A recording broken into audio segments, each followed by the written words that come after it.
My daughter sent me a text. Don't come to my wedding. My husband hates you, and we don't want you ruining our wedding. I smiled calmly and silently froze their bank accounts. By dawn, 118 missed calls from them. She thought she could betray the father who paid for her entire life without consequences. But payback was coming. Before listening to this story, we have an important announcement for you. Unfortunately, we are discontinuing this channel, and it will be deleted soon. If you want to continue listening to new stories, subscribe to our new channel, Cold Revenge. The link to it will be in the collaboration with this video, in the description of this video, and in the comments. Thank you for your attention. My name is Richard Coleman. I'm 67 years old, and I live in a quiet house on Providence Road in Charlotte, North Carolina. Spent 35 years working my way up from bank teller to branch manager at Truist Bank before retiring 2 years ago. I always believed that family loyalty was a two-way street. Turns out some people think it only runs one direction. My daughter Ashley is 32 now, beautiful, smart, graduated from Duke University with a degree in marketing. I paid every penny of that education, $127,000 total. Never asked for a thank you, never held it over her head. That's what fathers do, right? After her mother, Julia, and I divorced 15 years ago, Julia moved to Florida to find herself, and Ashley stayed with me. We had a good relationship then. She'd come home from school, tell me about her day. We'd cook dinner together. Simple things, happy things. Everything changed about a year ago when she met Troy Clarkson. He's 35, runs some kind of digital marketing agency called Apex Digital Solutions. From day one, something about him rubbed me wrong. The way he'd look at my Toyota Camry with barely concealed contempt. The way he'd talk about his entrepreneurial success and his investment portfolio. The way he'd mention his father's development company every 10 minutes, like he'd built it himself. Ashley started changing around him. Small things at first. She stopped coming over for our Sunday lunches, too busy with Troy's social circle. Then she started making comments about my modest lifestyle. One time she actually said, "Dad, don't you think it's time to upgrade your car? Troy's friends might see us." I laughed it off, but it stung. I'd helped her buy that Honda CR-V she drives, $31 $200 down payment from my pocket. But apparently that wasn't enough to earn me respect in her new world. The wedding planning started 6 months ago. Ashley was excited, showing me venues, flower arrangements, talking about her dream day. I told her I'd take care of it, all of it. The venue, the catering, the whole thing. She hugged me, tears in her eyes, said I was the best father anyone could ask for. That was 4 months ago. Then the tone started shifting. Phone calls became shorter. She'd cancel our coffee meetings. Troy was always too busy to join us for dinner when I invited them over. I'd see posts on social media, Ashley and Troy at fancy restaurants, on weekend trips to the mountains, always with Troy's friends. Never an invitation for me. 3 weeks ago, Ashley came by to pick up some documents for the wedding planner. She seemed nervous, kept checking her phone. Troy was texting her constantly. When she left, she didn't hug me, just a quick wave from the car. That's when I knew something had fundamentally broken. The wedding was scheduled for next Saturday. The venue is booked at the Ballantine Hotel, 160 guests invited, everything paid for and arranged. I transferred $6,500 to the wedding planner over the past 6 months, covering every detail Ashley dreamed about. White roses, string quartet, premium open bar, the works. It was a Friday evening when my phone buzzed. A text message from Ashley. I was sitting in my living room watching the clock collection I'd spent 20 years building. Mechanical timepieces from different eras, each one telling its own story about patience and precision. My favorite, a Swiss Longines from 1887, was ticking quietly on the shelf. I picked up my phone, expecting the usual update about seating arrangements or menu choices. "Dad, don't come to my wedding." I read it 3 times. Sure, I'd misunderstood. "Troy hates you and says you're a pathetic failure. We don't want you ruining our wedding with your presence. Sorry." I sat there, phone in my hand, staring at those words. Pathetic failure. From my own daughter. The daughter I'd raised alone for 15 years. The daughter whose college tuition I'd paid in full. The daughter whose first apartment I'd helped buy, $45,000 down payment. The daughter whose wedding I'd fully funded. Something strange happened then. Instead of anger or hurt, I felt something else. Something cold and clear, like a calculation clicking into place. I thought about those trust accounts I'd set up for Ashley when she was 18. Revocable living trusts, structured perfectly by my lawyer, Mark Davidson. Ashley had access to the money, could use the cards, but technically, until she turned 35, I maintained control as the trustee. She had no idea how those accounts actually worked. She just saw money in her checking account and assumed it was hers. Free and clear. But it wasn't. Not legally. Not yet. I looked at that text message one more time. Then I did something I hadn't done in years. I smiled. The clock on my wall read 11:47 p.m. I wasn't sleeping. Instead, I was in my home office, surrounded by file folders I hadn't opened in months. Trust documents, bank statements, power of attorney forms, all the careful financial planning I'd done for Ashley's future, now spread across my desk like evidence in a case. $284,000. That's what remained in Ashley's trust accounts after I'd covered her education, her car, her apartment down payment, and her wedding. Money I'd carefully saved and invested for 15 years, intended to give her security and independence. Money she thought was simply hers. I remembered the day I set up these trusts. Ashley had just turned 18. Julia had moved to Florida the year before, and I was sitting in Mark Davidson's office learning about estate planning. Mark was thorough, explaining how a revocable living trust would protect Ashley's inheritance while teaching her financial responsibility. Set the age at 35, he'd advised, old enough to be mature, young enough to enjoy it. I'd agreed, signed all the documents, never told Ashley the full details because I didn't want her to feel controlled.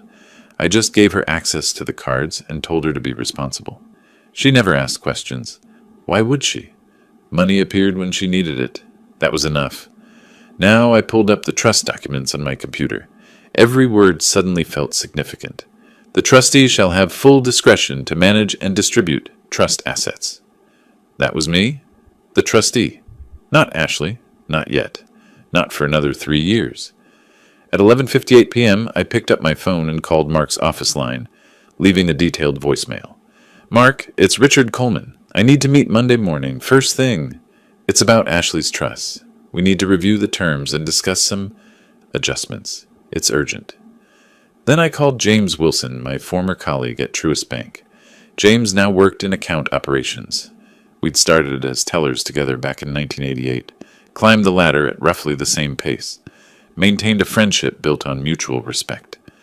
At midnight, his phone rang 4 times before he answered. Groggy.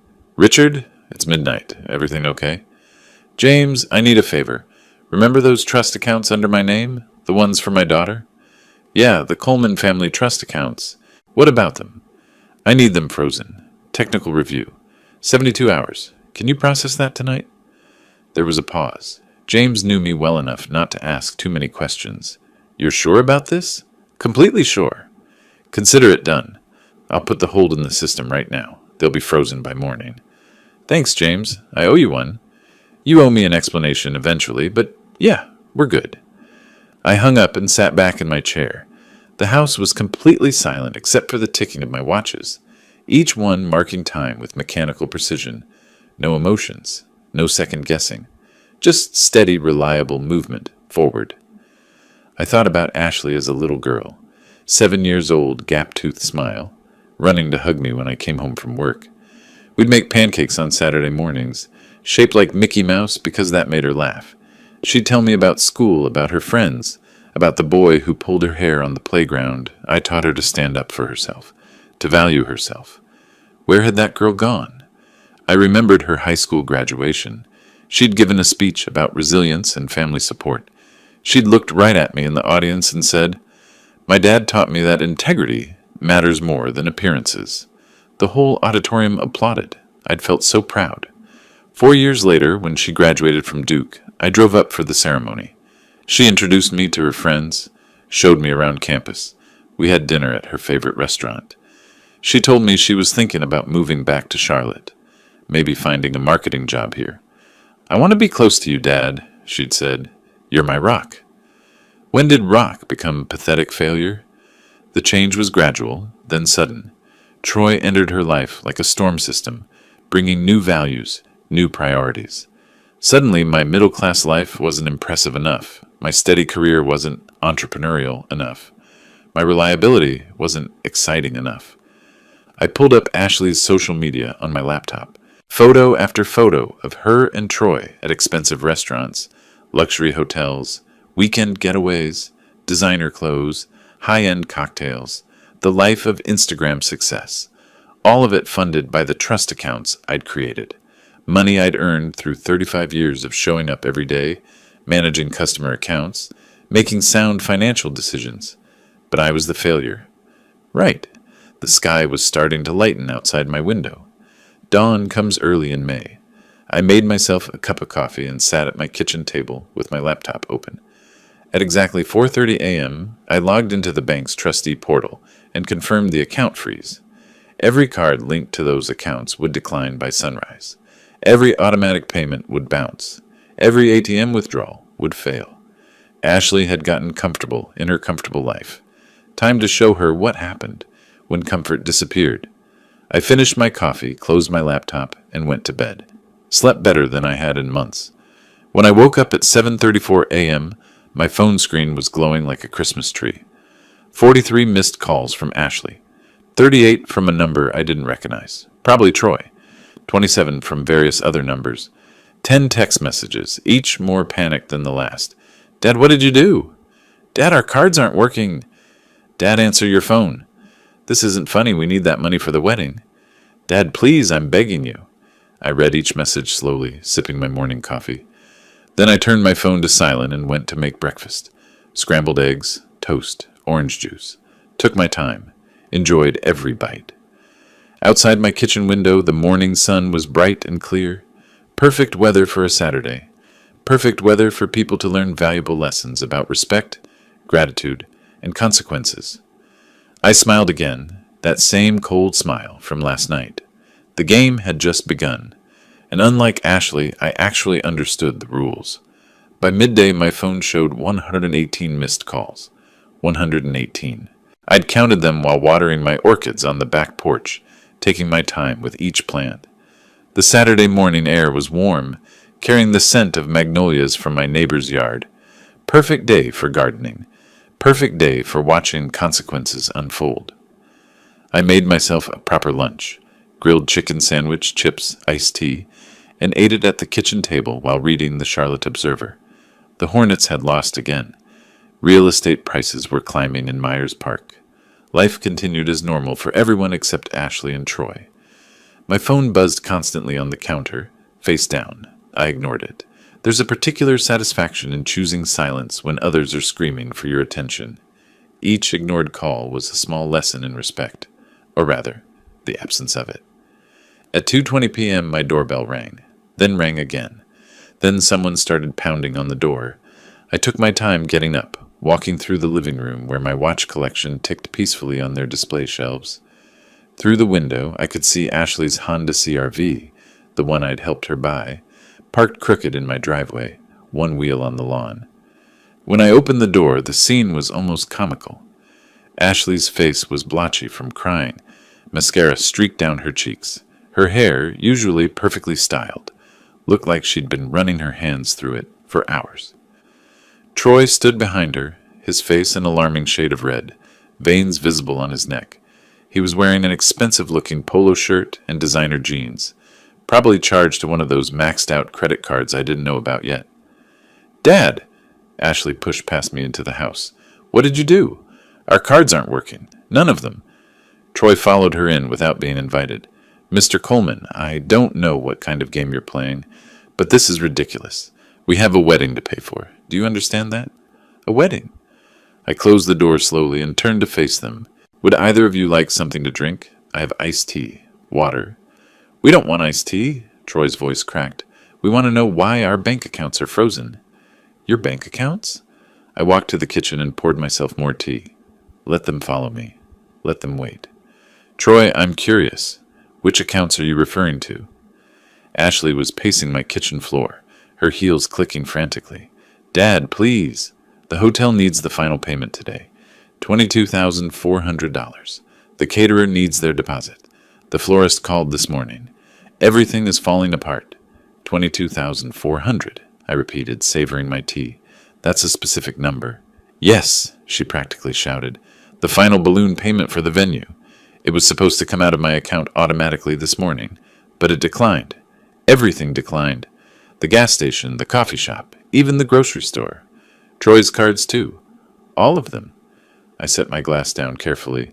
And whose money is in those accounts, Ashley? She stopped pacing, stared at me. What? It's a simple question. Whose money? It's mine. You gave it to me. For college, for the apartment, for... I gave you access to it, I corrected. There's a difference. Those accounts are part of a revocable living trust. Do you know what that means? Her face went blank. A trust? Troy stepped forward, trying to take control. Mr. Coleman, I don't care about technicalities. Ashley has been using those accounts for years. That makes them hers. Now, either you unlock them, or we'll get a lawyer. A lawyer, I smiled. Excellent idea. I actually have a very good one. His name is Mark Davidson. Maybe you've heard of him. He specializes in trust law. He's the one who set up Ashley's accounts 15 years ago, with very specific terms. Troy's confident expression wavered. What terms? The terms that make me the trustee with full discretionary control until Ashley turns 35. She's 32 now. That means I have 3 more years of legal authority over every penny in those accounts. Ashley sank into one of my kitchen chairs. Dad, you never told me that. You never asked. You just spent the money. I leaned against the counter, watching them both. Let me ask you something, Troy. That text message Ashley sent me yesterday, the one calling me a pathetic failure, those were your words, weren't they? His jaw clenched. He didn't answer. Of course they were. Ashley wouldn't use that phrase. She knows I spent 35 years building a career, managing millions of dollars in assets, supporting our family. But you convinced her I wasn't good enough for your new lifestyle, didn't you? Dad, I'm sorry, Ashley started. Here's what confuses me, I continued, ignoring her apology. You didn't want me at your wedding, Ashley. You said I would ruin it with my presence, but you still expected me to pay for it. How does that work exactly? Troy's face was transitioning from red to purple. This is extortion. No, this is consequences. I straightened up. Here's your choice. The wedding can proceed as planned. All you need to do is stand up in front of your 160 guests and explain that everything, the venue, the food, the flowers, the dress you're wearing, Ashley, was paid for by the pathetic failure you didn't want there. Publicly acknowledge who funded your perfect day. Do that, and I'll release the funds. Ashley's eyes went wide. In front of everyone? Everyone. Or you can find another way to pay for it yourselves. I picked up my phone and started scrolling through the missed calls. I see you've been trying to reach me. 118 times. That's interesting. When did I become important enough to call back? Troy grabbed Ashley's arm. This is insane. We're not doing that. We'll figure something else out. Will you? I met his eyes. With what money, Troy? Your successful marketing agency? The one in the South Park Business District with the expensive rent? His grip on Ashley's arm tightened. Something flickered in his eyes. Surprise? Fear? I'd hit a nerve. We're leaving, he said. Come on, Ashley. Ashley looked between us, tears streaming down her face now. Dad, please. I'll apologize privately, just us. I'll explain everything. Public or nothing, I said quietly. You made your choice about me publicly in that text message. Now make your choice about the truth publicly. They left. Troy practically dragged Ashley out the door. I watched through the window as they sat in the car for 15 minutes, arguing. I could see Troy's hands gesturing angrily, see Ashley crying. Finally, they drove away, the Honda's tires squealing on the pavement. I returned to my home office and opened my laptop. Time to make some calls. First, Mark Davidson. He picked up on the second ring. Mark, it's Richard Coleman. I need you to prepare something for me. A complete financial accounting of every dollar I've invested in Ashley's life over the past 15 years. College tuition, apartment down payment, car, furniture, monthly allowances, everything. I want dates, amounts, receipts. Richard, what's going on? Let's call it a teaching moment. Can you have it ready by Monday? I'll have it Monday morning. Anything else? Yes. I want to formally restructure the trust terms. From now on, any distribution to Ashley requires my written approval. No more automatic access. There was a pause. That's your right as trustee. I'll draft the amendment. Thank you, Mark. My second call was to Sandra Miller.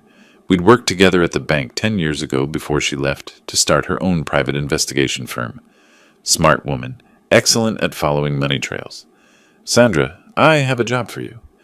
Richard Coleman, it's been a while. What do you need? Background check on someone named Troy Clarkson. Mid-30s, runs a digital marketing agency called Apex Digital Solutions in South Park.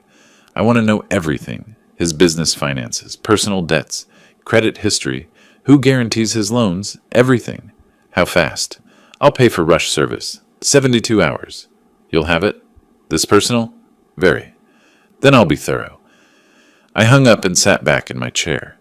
Through my office window, I could see the afternoon sun filtering through the oak trees in my backyard. The same trees I'd planted when Ashley was 5 years old. She used to play under them, building fairy houses out of acorns and leaves. That little girl wouldn't have called me a pathetic failure.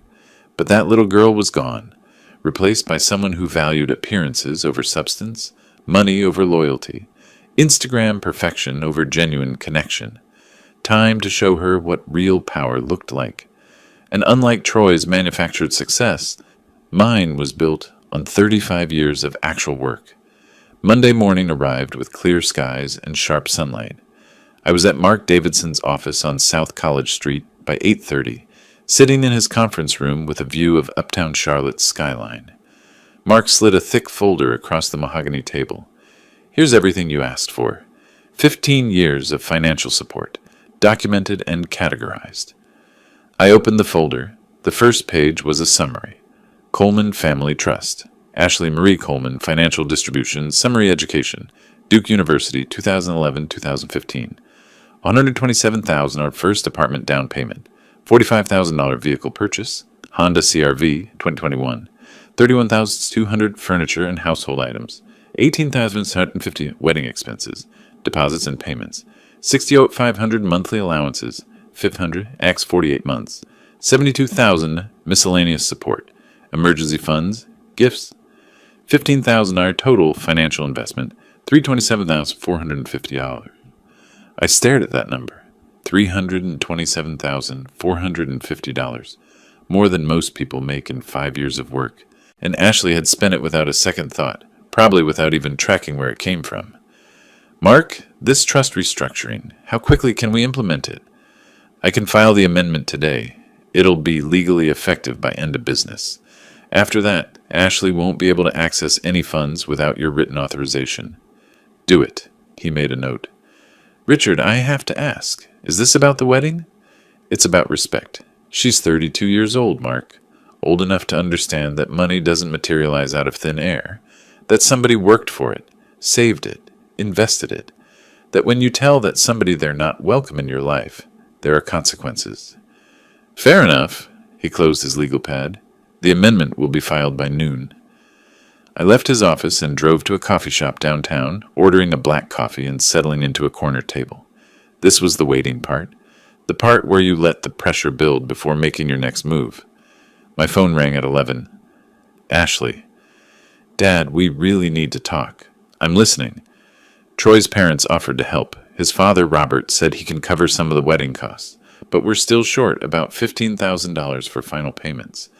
Dad, please. I know I was wrong. I shouldn't have sent that message. Can we move past this? Move past this. As if 15 years of financial support could be erased by a casual apology over the phone. Ashley, here's what I want you to understand. I'm not angry. I'm disappointed. There's a difference. Anger is hot and temporary. Disappointment is cold and permanent. You chose to side with a man who called me a failure rather than defending the father who gave you everything. I know. I'm sorry. Troy said, what Troy said doesn't matter. What matters is that you agreed with him. You believed him. So now you're going to learn something about value. Real value, not the Instagram version. What does that mean? It means the accounts stay frozen. It means you figure out this wedding on your own. and it means you start understanding that respect isn't optional. I hung up before she could respond. That afternoon, I went home and did something I rarely do.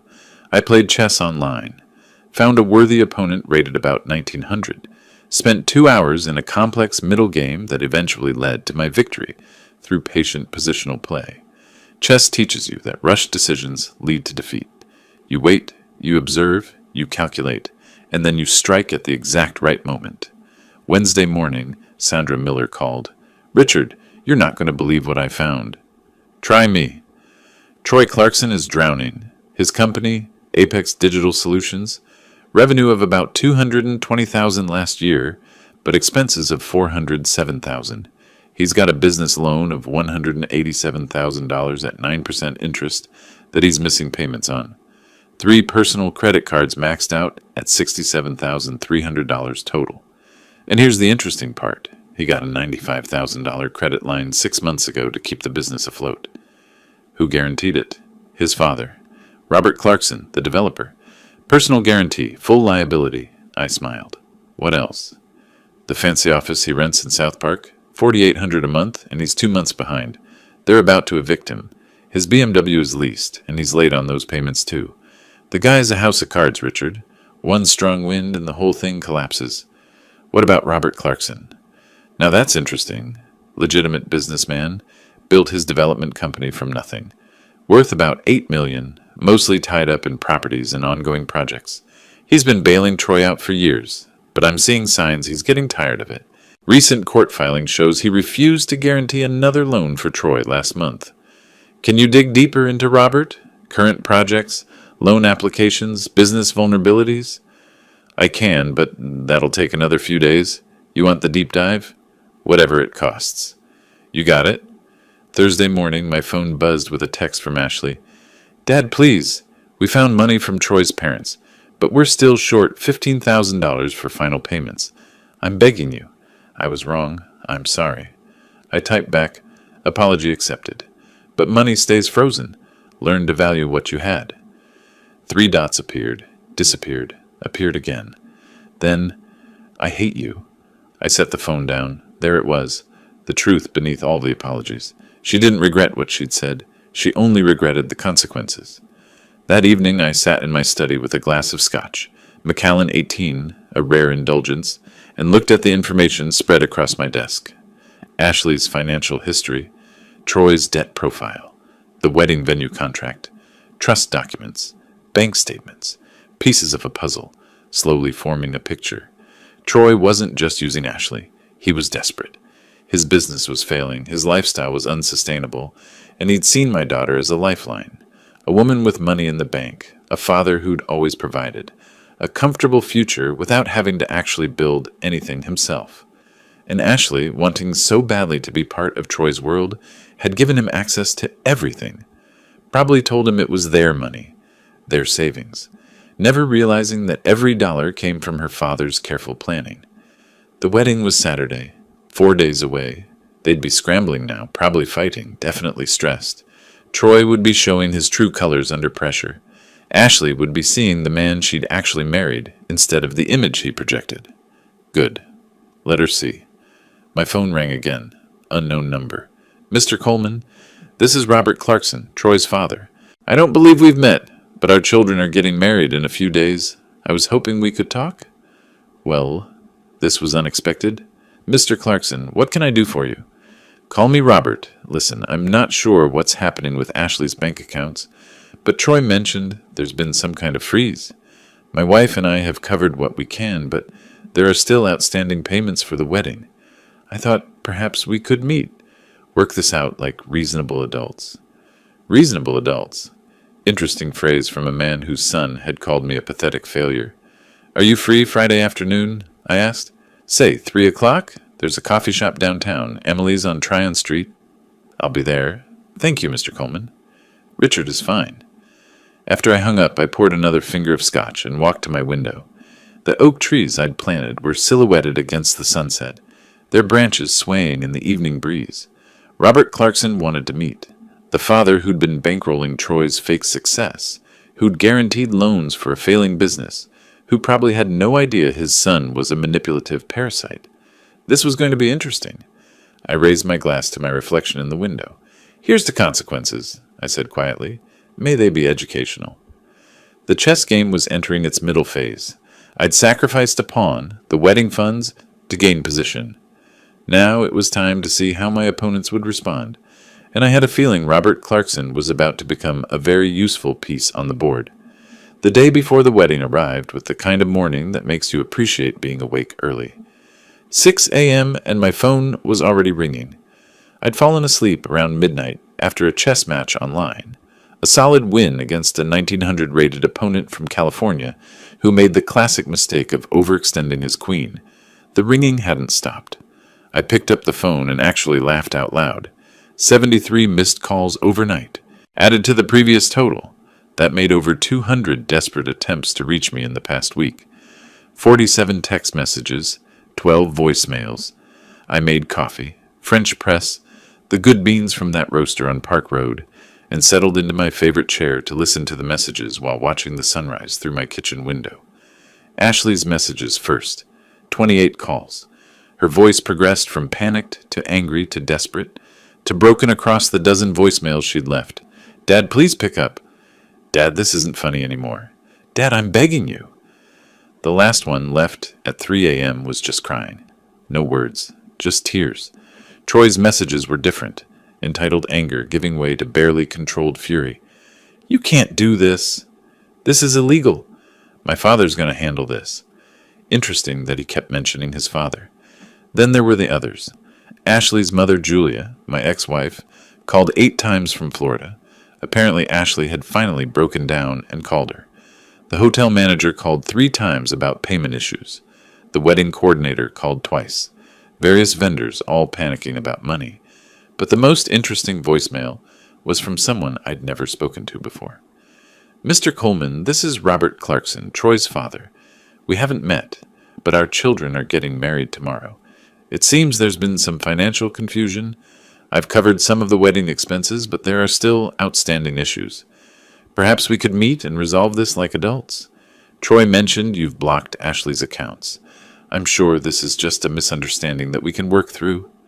His voice was measured, professional, diplomatic, the voice of a man used to solving problems with conversation rather than confrontation. I smiled. Robert Clarkson, the man who'd built a development empire from nothing, the man who'd been guaranteeing his son's failing business ventures, the man who had no idea his son was a parasite. At 10 a.m., I called him back.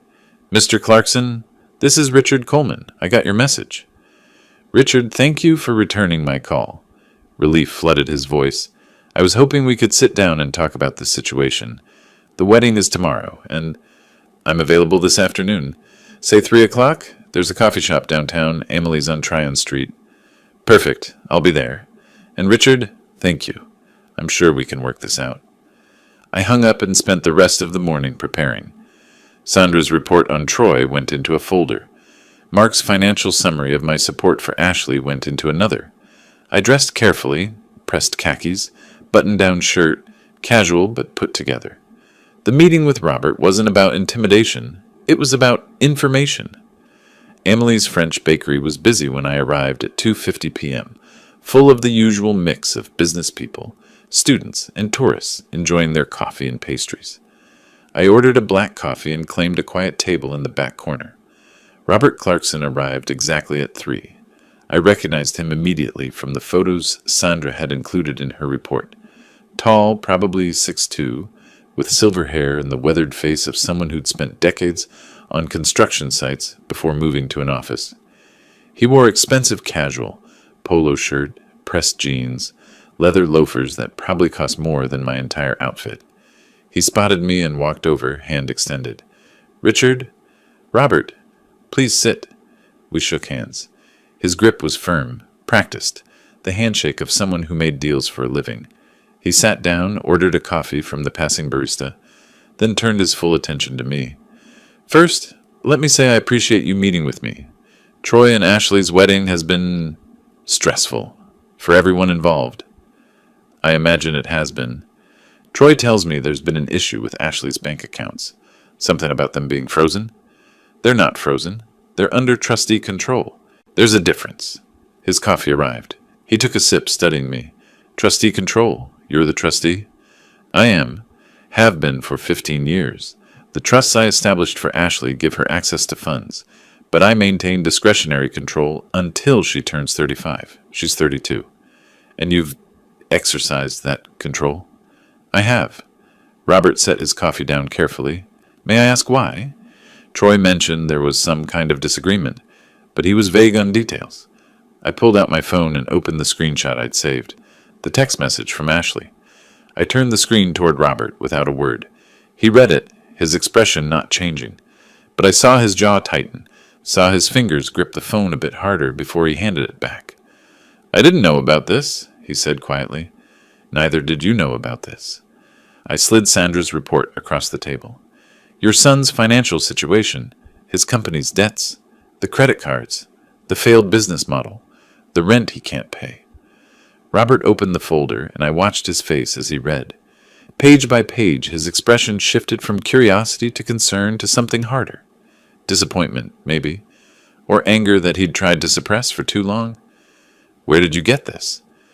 I hired a private investigator. When your son called me a pathetic failure through my daughter, I decided to learn exactly who was calling me names. I see. He closed the folder, his hands flat on top of it. And the wedding? Troy told Ashley I would ruin it with my presence. I was uninvited to my own daughter's wedding, to the wedding I'd paid for in full. $68,500, not counting the 15 years of other support. So I stopped payment. Robert was quiet for a long moment. That text message, those aren't Ashley's words. No, they're Troy's words.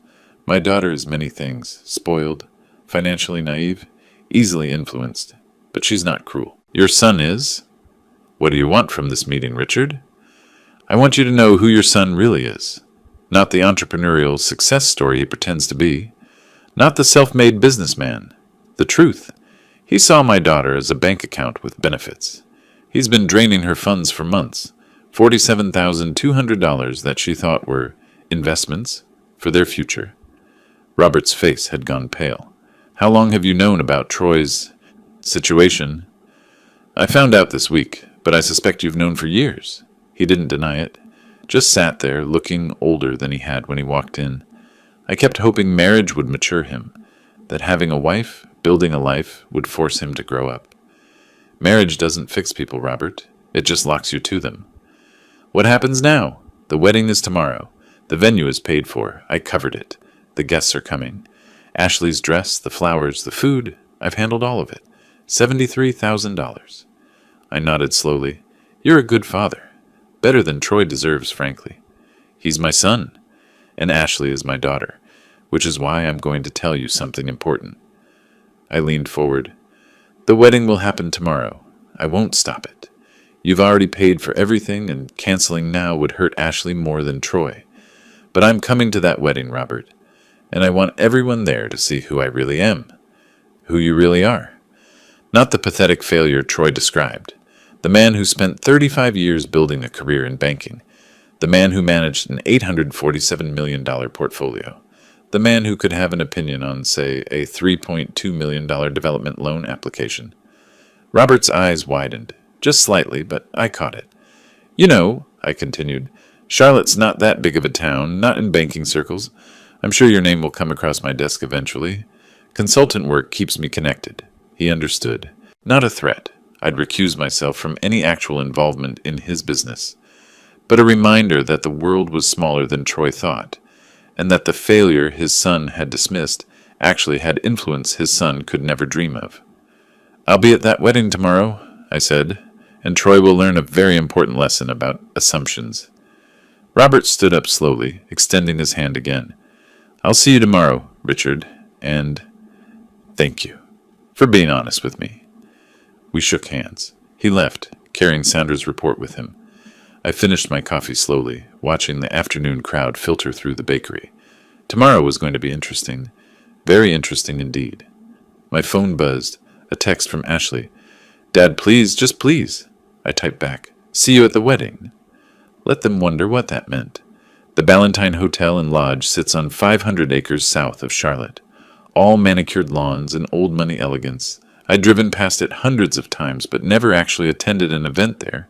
Too expensive for my taste, but perfect for people like Troy who needed to project success. I arrived at 2:30, half an hour before the ceremony. The parking lot was already full, luxury cars mostly, BMWs, Mercedes, a few Teslas. I parked my Camry between a Porsche and a Range Rover and smiled at the contrast. The main ballroom was stunning, I had to admit. High ceilings, crystal chandeliers, floor-to-ceiling windows overlooking a lake. White roses everywhere, on the tables, in tall vases flanking the altar, woven into garlands along the walls. A string quartet played something classical in the corner. 160 guests milled around, dressed in their finest, glasses of champagne already in hand. I'd worn my best suit, navy blue, perfectly tailored, Italian leather shoes I'd bought for my retirement party. I looked good, distinguished, exactly like someone who'd spent decades in banking should look. The moment I walked in, the atmosphere changed. Not dramatically, but I felt it. Conversations paused mid-sentence. Heads turned. Ashley's friends, Troy's business associates, relatives I'd met at various family gatherings. They all recognized me, the father who wasn't supposed to be here. Ashley saw me from across the room. She was standing with her bridesmaids near a side door, probably heading to the bridal suite for final preparations. Our eyes met. She went pale. Actually pale, like someone had drained the blood from her face in an instant. Her hand, holding a bouquet of white roses, started trembling. One of her bridesmaids touched her arm, concerned, but Ashley just stared at me. I gave her a slight nod, not friendly, not hostile, just acknowledgement. She disappeared through the side door in a hurry, her bridesmaids fluttering after her like confused birds. Troy was harder to find, but then I saw him near the front, talking to someone in an expensive-looking tuxedo. Even from across the room, I could see the Armani label. He was laughing, gesturing broadly, playing the role of confident groom. He hadn't seen me yet. "Richard," I turned. Robert Clarkson stood beside me, also in a well-cut suit. His wife Patricia was with him. I recognized her from Sandra's report photos.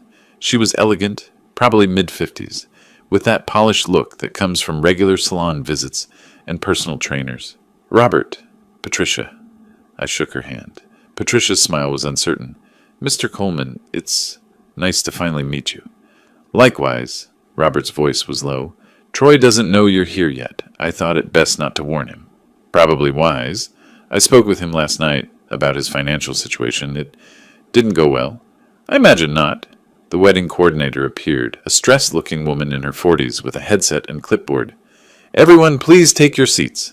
The ceremony will begin in 5 minutes." The guests began filing into rows of white chairs, arranged in front of the flower-covered altar. I waited, letting others go first. Robert touched my arm. "Richard, whatever happens today, thank you for showing me the truth about my son." I watched as he and Patricia walked to the front row. Then I found a seat in the back, not the father of the bride's seat in the front row that should have been mine. The back row, where I could see everything and everyone. The string quartet shifted to the wedding march. The bridesmaids processed down the aisle in their pale pink dresses. Then came Ashley. She looked beautiful. The wedding dress, $8,400 according to the invoice I'd seen, was stunning. Lace and silk, classic and elegant. Her hair was perfect. Her makeup flawless. She looked like every bride's dream of herself, except her hands were shaking so badly the bouquet quivered with each step. Her eyes were red-rimmed, like she'd been crying. When she reached the altar and turned to face Troy, I could see her chest rising and falling with rapid, panicked breaths. Troy, on the other hand, looked like he wanted to vomit. He'd seen me now. Probably the moment I stood up when Ashley entered. His face had gone through an impressive range of colors, normal to red to pale to a kind of grayish white. His smile was frozen, artificial, like someone had stuck it on his face with glue. His eyes kept darting to me in the back row, then to his father in the front, then to Ashley, then back to me. The officiant began the ceremony. I stopped listening to the words. I was too busy watching the body language. Ashley's voice shook when she said her vows. She stumbled over words, had to repeat a line twice. Troy's hands were gripping hers so hard his knuckles were white. Several guests shifted uncomfortably. This was not the joyful ceremony anyone had envisioned. When the officiant said, "You may kiss the bride," Troy pecked Ashley's lips so quickly it was barely contact. Then they turned to face the guests, supposedly the happy couple, and I saw Ashley's eyes find mine. The look on her face was pure misery. The reception was even better. Dinner was served, some kind of fancy chicken dish that probably cost $40 a plate. The champagne flowed. The string quartet gave way to a DJ playing tasteful dinner music. Robert Clarkson stood to give his toast. The room quieted. "Friends and family," he began, raising his glass. "Today we celebrate the marriage of my son Troy and his beautiful bride Ashley. It's a day of joy, of new beginnings, of two families coming together." He paused, and I saw his eyes find me in the crowd. "It's also a day to acknowledge those who helped make this moment possible." Ashley's father, Richard Coleman, has been a constant presence in her life. He paid for her education, helped her establish herself, always supported her dreams. "Richard," he turned fully toward me now, "you've raised a wonderful daughter. Your dedication to her over the years, it speaks to your character. Thank you for being here today." The room applauded, but I noticed some people looking confused, whispering to each other. Wasn't the father of the bride supposed to give a speech? Why was the groom's father talking about him like this? Troy's jaw was clenched so tight I thought his teeth might crack. Ashley looked like she might faint. After dinner, I was standing near the bar when Robert approached, with a group of men in expensive suits. Business associates, clearly. "Gentlemen, I want you to meet someone. This is Richard Coleman, Ashley's father.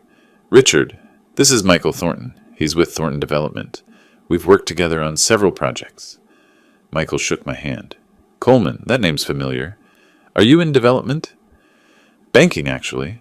Retired from Truist Bank a couple years ago, but I still consult on large commercial loans."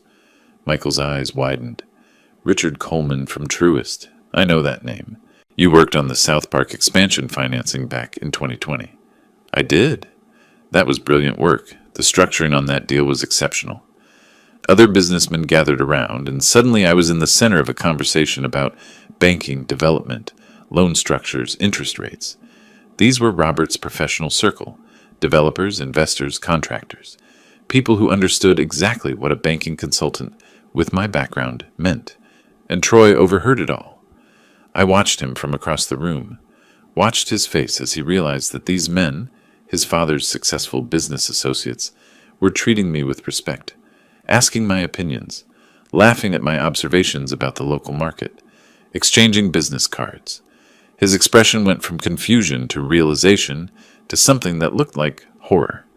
The pathetic failure he'd dismissed was networking with the very people he'd been trying to impress for the past year.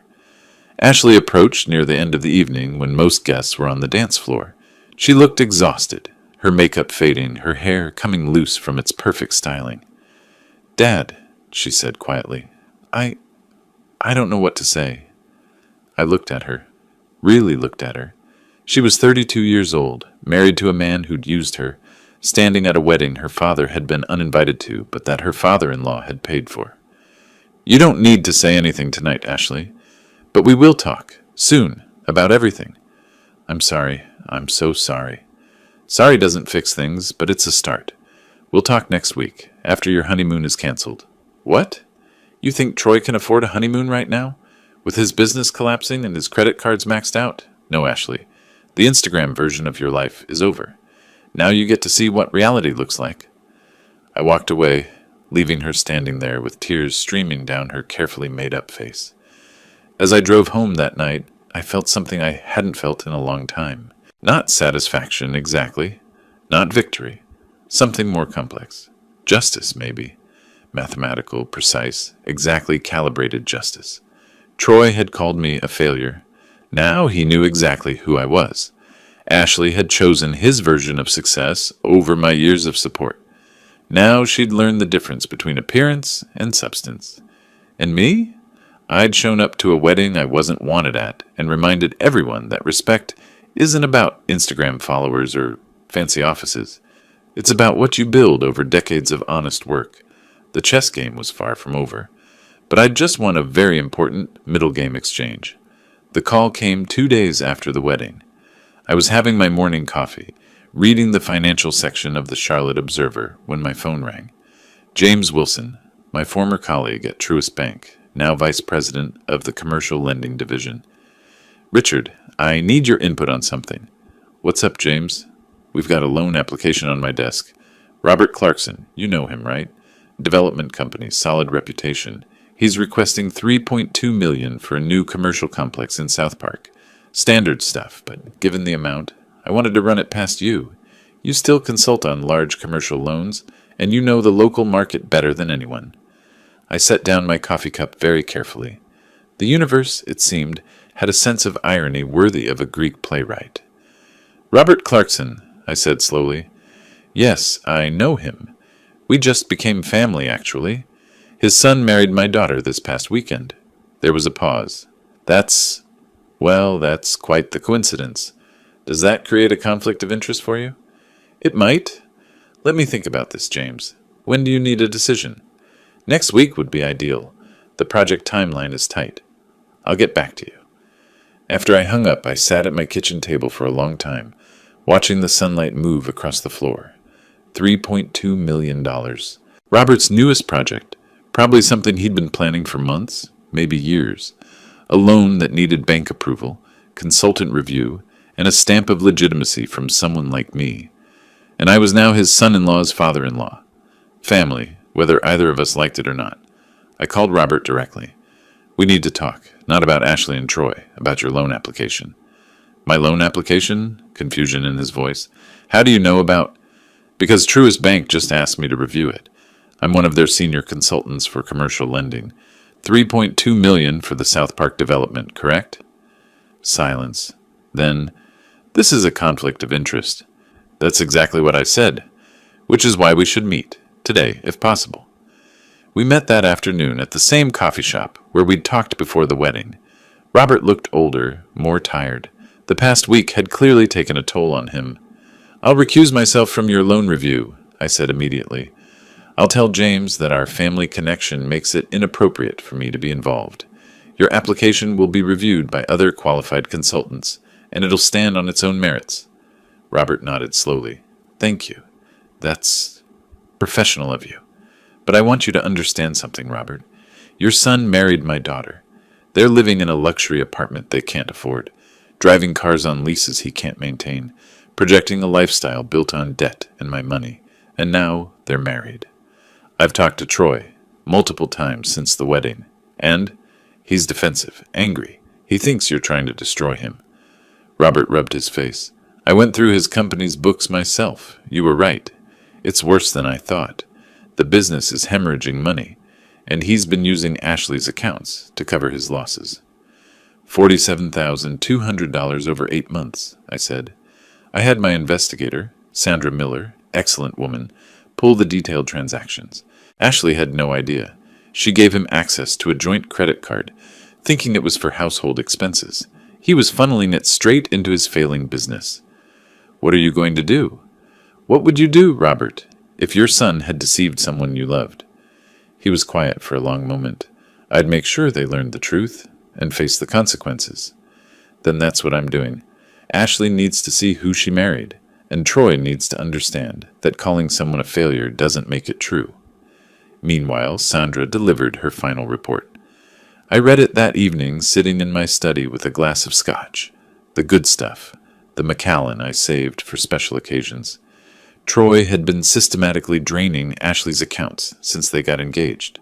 Not all at once. Small amounts at first, 500 here, 800 there. Business expenses, he'd call them. Then larger sums as his company sank deeper. The $95,000 credit line his father had guaranteed was nearly maxed out. The 3 business credit cards were all 30 days past due. His office rent was 3 months behind now. The man was drowning, and he'd grabbed Ashley as a life raft. I called Ashley the next morning. We need to talk about Troy, about money, about what's really been happening. Dad, I don't want to hear another lecture. This isn't a lecture. This is information you need to see. Today. My house, 2 o'clock. She came alone. Troy, apparently, was dealing with business emergencies, probably creditors calling based on Sandra's report. I had everything laid out on my dining room table: bank statements, credit card bills, withdrawal records, a forensic accounting of exactly where Ashley's money had gone over the past 8 months. She stood there, staring at the papers, her face cycling through emotions like a slot machine: confusion, disbelief, anger, hurt, finally, devastation. "He told me these were investments," she said, her voice barely above a whisper. "For our future, for the business. He said once the company stabilized, we'd be set." "Ashley, his company isn't stabilizing. It's collapsing. These weren't investments. They were emergency payments to creditors, office rent, credit card minimums. He was keeping his business on life support with your money. $47,000. She picked up one of the statements, her hands shaking. "I didn't even notice. I trusted him." "That's what manipulators do. They make you feel guilty for questioning them. They convince you that trust means not asking questions." I paused. "Sound familiar?" She looked at me then, really looked at me, and I saw something break in her expression. The text message about the wedding. Those were his words, weren't they? He told me what to say. He said you wouldn't understand our relationship, that you'd try to control us, that we needed to establish boundaries. And I just believed him. Yes, I called my own father a pathetic failure. Tears were streaming down her face now. I uninvited you to my wedding, and the whole time, you were the one paying for everything. You were the one supporting me, and I chose him over you. I wanted to comfort her. That's what fathers do. But she needed to feel this, needed to understand the weight of her choices. "So what do I do now?" she asked.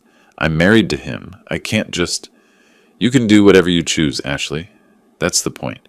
You're 32 years old. You can make your own decisions. But you need to make them with accurate information, not his lies. Those accounts? Still frozen. Will remain frozen until I see evidence that you understand how money actually works, where it comes from, what it costs, how to protect it. Dad, no? I'm not your ATM machine anymore. I'm not the backup plan when Troy's schemes fail. You want access to those funds? You learn financial literacy. You learn to budget. You learn to recognize manipulation. And you learn that respect isn't optional. It's earned and it's reciprocal." She left an hour later, carrying copies of all the financial documents. I watched her drive away in that Honda CR-V I'd helped her buy, and I wondered if she'd ever really understand what I'd been trying to teach her. But at least now she had the information. What she did with it was up to her. That night, I added a new piece to my watch collection, a 1920s Omega pocket watch I'd been eyeing for months. Paid for with money I'd earned, saved, invested wisely. Money that represented 35 years of showing up every day, making sound decisions, building something real. Not Instagram success. Real success. The kind that doesn't disappear when the likes stop coming. Troy's counterattack came 3 days later. I was in my backyard trimming the hedges when a courier arrived with legal papers. Official documents from Ramirez and Associates, attorneys at law. Troy was suing me for unlawful restraint of marital assets and financial coercion. The letter was aggressive, full of legal threats and 48-hour ultimatums. Release Ashley's trust funds immediately, or face civil action. The tone suggested Troy had found a lawyer as overconfident as he was. I called Mark Davidson, my attorney. He arrived within the hour, read the documents, and actually laughed. "Richard, this is the legal equivalent of a tantrum. Kyle Ramirez, I know him, young guy, thinks every case is a dramatic courtroom battle. He's way out of his depth here. Can they force me to release the funds? Not a chance. The trusts are ironclad. You're the designated trustee with full discretionary authority until Ashley turns 35. Every document is properly executed, notarized, filed with the appropriate authorities. I made sure of that 15 years ago. So we let them sue? We let them try. This'll get dismissed at preliminary hearing. Might even get Ramirez sanctioned for filing a frivolous lawsuit." Mark grinned. "Actually, this is perfect. Let Troy waste money on legal fees, while we demonstrate to a judge exactly how thoroughly you've structured these trusts." The hearing was scheduled for the following Monday at the Mecklenburg County Courthouse. I arrived early, wearing my court-appropriate navy suit, carrying a leather folder with all my documentation. Troy and Ashley were already there, sitting with their lawyer, a young man in an expensive suit that probably cost more than my car payment. Kyle Ramirez had the aggressive energy of someone who watched too many legal dramas. He kept gesturing emphatically, whispering strategy to Troy, who looked like he hadn't slept in days. Ashley wouldn't meet my eyes. The judge was Patricia Henson, mid-50s, stern expression, reputation for no-nonsense rulings. She reviewed the documents quickly, then looked up at all of us over her reading glasses. "Mr. Ramirez, you're alleging that Mr. Coleman is illegally restricting your client's wife's access to her own funds?" "Yes, Your Honor. Mr. Coleman has frozen all of Mrs. Clarkson's bank accounts in retaliation for a personal disagreement. This is financial abuse, pure and simple." "Mr. Davidson?" Judge Henson turned to Mark. "Your Honor, these aren't Mrs. Clarkson's accounts. These are trust accounts established by Mr. Coleman 15 years ago, with himself as trustee. All documents are in order. Mrs. Clarkson has always had supervised access, not ownership. The trust clearly states that full control transfers at age 35. Mrs. Clarkson is currently 32. Judge Henson flipped through the trust documents. "Mrs. Clarkson, did you understand the terms of these trusts when you were using the accounts?" Ashley stood up slowly. "No, Your Honor. My father just gave me credit cards. I didn't know about the trust structure." "So your father provided you with access to substantial funds, which you used freely for years, without you ever asking about the legal structure of those accounts?" Yes. "And now you're upset that he's exercising his legal rights as trustee?" Troy jumped up. "Your Honor, he's doing this to punish us. He wasn't invited to our wedding, so he's using money to control." "Mr. Clarkson, you're not a party to this suit. Sit down." Judge Henson's voice was ice. She turned back to the documents. "Mr. Davidson, these trusts are properly structured?" "Completely, Your Honor. And Mr. Coleman has legal authority to manage distributions as he sees fit?" "Until Mrs. Clarkson turns 35, yes. That's exactly what the trust stipulates." Judge Henson closed the folder. "Then this is a family dispute, not a legal case. Mr. Coleman is operating within his rights as trustee. Lawsuit dismissed. Mr. Ramirez, consider yourself warned about filing frivolous suits. Next time, read the actual trust documents before wasting the court's time." The gavel came down. Over. Done.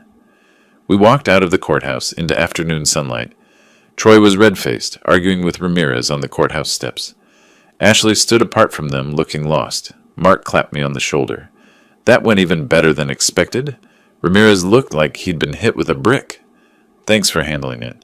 "That's what you pay me for. Though I doubt this is over. Troy strikes me as the type who doesn't accept defeat well." He was right. That evening, Ashley and Troy had a fight loud enough that neighbors called building security. I know because Ashley called me at 11 p.m., crying so hard I could barely understand her. He's furious. He's saying you've destroyed everything, that we can't pay rent, that we can't afford anything. He's screaming that this is all your fault. "Ashley, stop. Listen to me. This isn't my fault. This is Troy's fault. He built a lifestyle he couldn't sustain, used your money to prop it up, and now it's collapsing. That's not my doing. That's consequences. But what am I supposed to do? You're supposed to wake up. You're supposed to see who you married. You're supposed to stop letting him make you the victim of his failures. I can't just leave him. I just married him. Then don't leave him. But stop enabling him. Stop being his bank account. Stop letting him manipulate you. Grow up, Ashley. You're 32 years old. Act like it." I hung up. Probably harsh. Definitely necessary. The next day, Sandra called with an update. Troy's business is being evicted from his office space. 3 months back rent. Finally caught up with him. The landlord filed formal eviction papers yesterday. "How long does he have?" 30 days. But Richard, there's something else. He's been contacting his father's business associates, trying to drum up investment money, telling them the business just needs a cash infusion to stabilize. He's getting desperate.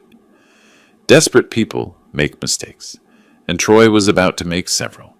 The chess game was entering its final phase. All the pieces were positioned. The end game was in sight, and I knew exactly how it would end. Robert Clarkson called 3 days after the courthouse disaster. His voice was measured, careful. Richard, I'd like to host a family dinner. All of us. You, Ashley, Troy, my wife Patricia, and Julia. Ashley's mother is flying in from Florida. Julia's coming? That was interesting. My ex-wife hadn't been involved in Ashley's life much since she'd moved to Florida 15 years ago. Ashley asked her to come. I think your daughter is starting to see things clearly. But we need to address this as a family. Wednesday evening, if you're available. I'll be there. Robert's house in South Charlotte was exactly what you'd expect from a successful developer. Elegant without being ostentatious. Expensive without being gaudy. Real wealth, not the Instagram version Troy tried so hard to project. Julia arrived first, greeting me with the awkward politeness of two people who'd once loved each other, but now barely knew each other. She looked good, Florida sun agreed with her, but I could see the guilt in her eyes when she looked at me. Richard, thank you for coming. Julia. Ashley and Troy arrived last, and the tension was immediate. Troy's face was haggard, dark circles under his eyes. Ashley looked exhausted, thinner than she'd been at the wedding just 2 weeks ago. They weren't holding hands. We gathered around Robert's dining room table, mahogany, probably worth more than my car. Patricia had prepared a full meal, roasted chicken, vegetables, the kind of dinner that's meant to feel welcoming, but tonight just felt like a stage for uncomfortable truth. Robert stood at the head of the table, raising his wine glass. I brought us all together because our children got married. That makes us family, whether we like it or not. But there are problems we need to address, honestly, without games or manipulation. He turned to Troy. Son, I had my accountant audit your company. The full audit you've been avoiding for 2 years. You're in debt. $254,000. Your business is insolvent, and you've been using Ashley's money to keep it afloat without telling her. Troy's face went red, then white. Dad, I'm not finished. You also convinced Ashley to uninvite her father to the wedding. You used words like a pathetic failure to describe a man who spent 35 years building a respected career, a man who paid for his daughter's entire education and supported her for 15 years. All while you were building a house of cards with borrowed money. I was trying to build something, Troy's voice cracked. Everyone expects me to be like you, but every time I try, you judge me. I judge dishonesty, Troy. I judge manipulation. I judge using other people's money while pretending it's yours. Robert set down his wine glass. I'm not guaranteeing any more loans. I'm not bailing you out again. From now on, you sink or swim on your own merit. Troy stood up so fast his chair scraped across the hardwood floor. This is because of him, he pointed at me, his hand shaking. He's been poisoning you against me. He showed up at the wedding like like a father, I said quietly, like someone who'd been invited but then uninvited with a cruel text message. You want to talk about cruel? You froze Ashley's accounts. You humiliated us. I exercised my legal rights as trustee. Something you would have discovered if you'd bothered to ask Ashley about the financial structure of those accounts before you started spending her money. Our money? She's my wife. Money I earned, I saved, I invested, and I placed in trust for my daughter's future, not for your failing business, not for your BMW lease, not for your fake success story. Troy looked around the table wildly, searching for support. He found none. Patricia looked away. Robert's expression was granite. Julia was watching Ashley, not him. Troyson, Robert's voice was heavy. You need help. Professional help. Financial counseling, maybe therapy, and you need a real job, not this fantasy of being a startup entrepreneur when you have no capital and no viable business model. A real job, like working for you, being your employee. Is that what you want? To humiliate me in front of everyone? I want you to be honest, to work, to earn, like Richard did, like I did, like every person who actually builds something real instead of an Instagram illusion. Silence fell over the table. Then Julia spoke for the first time, her voice soft but firm. Richard was the better parent. I need to say that out loud, in front of everyone. She looked at Ashley. I left when things got hard. I moved to Florida to find myself and left you with your father. He never complained. He never asked me for help. He just did what needed to be done, day after day, Year after year, he paid for everything, supported everything, and never demanded credit or gratitude. Ashley started crying quietly. Julia continued, "And now I fly back and find out you uninvited him to your wedding? That you called him a failure? Ashley, honey, your father is the definition of success. Not money, though he managed money better than any of us, but character, integrity, showing up. That's success." Ashley's voice was barely audible. I know that now."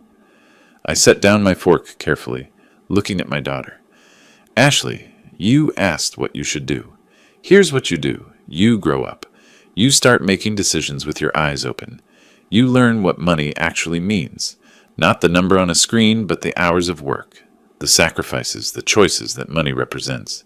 You learn to spot manipulation, and you decide, consciously, what kind of person you want to be." "I want to be better."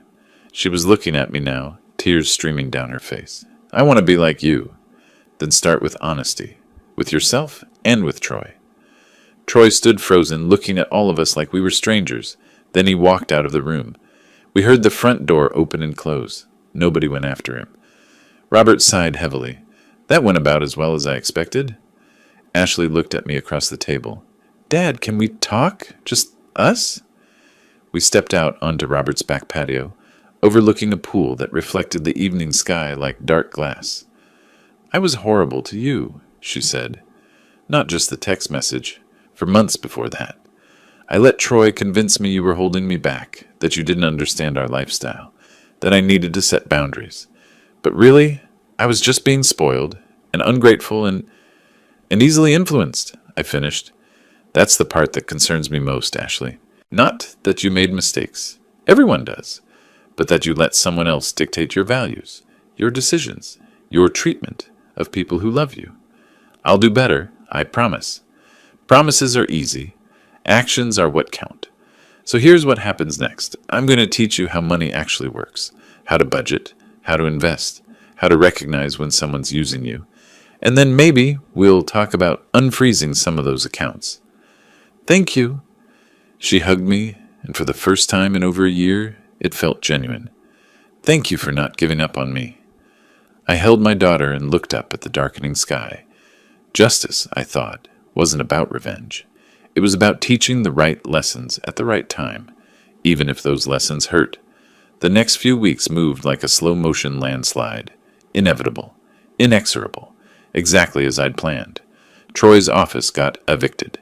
His business equipment was liquidated to pay back rent. Apex Digital Solutions quietly closed its doors. Its social media going silent. Its website replaced with a temporarily unavailable message that everyone knew meant permanent. Robert followed through on his ultimatum. Either Troy accepted a real job in his company and attended financial counseling, or he was cut off completely. Troy, broken and desperate, chose the former. He started as a sales associate, not manager, not director, just associate, earning $52,000 a year. For someone who'd styled himself as an entrepreneur, as someone destined for greatness, it was a bitter pill. I watched his social media transform. No more photos of luxury cars and rooftop bars. No more hashtags about grinding and success. Just silence. Digital humiliation for a man who'd lived online. The accounts stayed frozen for another month while I met with Ashley 3 times a week. We sat at my dining room table with spreadsheets, budget templates, and trust documents. I taught her what I should have taught her years ago, that money isn't magic, it's mathematics. That lifestyle is a choice, not a status. That financial security comes from making thousands of small, smart decisions over decades. She was a surprisingly good student once the Instagram filter came off her life. She asked questions, took notes, admitted when she didn't understand something. It was like watching my daughter emerge from a fog she didn't even know she'd been in. Troy and Ashley moved out of the View luxury apartments. Their new place was in a modest complex near the airport. 2 bedrooms, 900 square feet, $1,400 a month. They sold Troy's BMW X5, keeping only Ashley's Honda CR-V. Ashley canceled her Pilates membership, her premium subscription boxes, her monthly salon appointments. It must have felt like falling from a great height. but I didn't feel particularly sorry for either of them. The turning point came on a warm evening in early June. Ashley came to my house alone. "Troy moved out," she said without preamble. "We're separating." I wasn't surprised. "Are you okay?" "I don't know. Maybe." He couldn't handle the downgrade. Kept saying I was killing his dreams, that if I'd just asked you to unfreeze the money, we could get back to normal. She sat down on my couch, looking exhausted, but somehow more solid than before. "But I didn't want to go back. I finally understand what you were trying to show me. That wasn't normal. That was a performance. This," she gestured around my comfortable, modest living room, "this is normal. This is real. What are you going to do? I don't know yet. Maybe divorce. Maybe therapy. Maybe just time to figure out who I am without someone telling me who I should be." She looked at me.